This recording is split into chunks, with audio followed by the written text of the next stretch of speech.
Replace your clarisonic now with a cheaper, more simple alternative, cloths. Why should I add a cloth into my routine as opposed to a clarisonic? Cloths can also provide your skin with a mild exfoliation.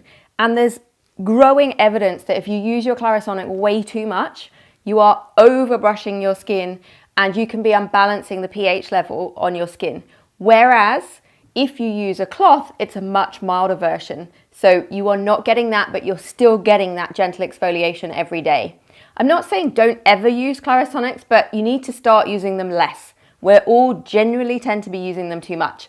There is also a bit of a hygiene issue. So with a brush cleanser, we talk about clarisonic, but there are lots of them on the market. When they have like the hair heads, they are really technically quite difficult to sterilize, sanitize, make sure that you get rid of all bacteria.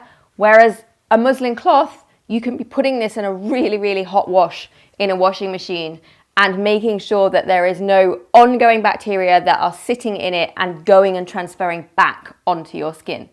If you do want a brush cleanser, I would seriously look at some of the new ones where they're more like rubber or silicone based, because you can sanitize those much, much, much better. So why not take a cheaper option? Like go and get yourself some muslin cloths or a face flannel. If this has been useful, please make sure that you give us and the cloths a thumbs up, subscribe below, and please let us know in the comments if there is anything you would like us to talk about next, or if you've got experience of cloths versus clarisonics or any other name branded brushes, and how that has been going. And I will see you next time.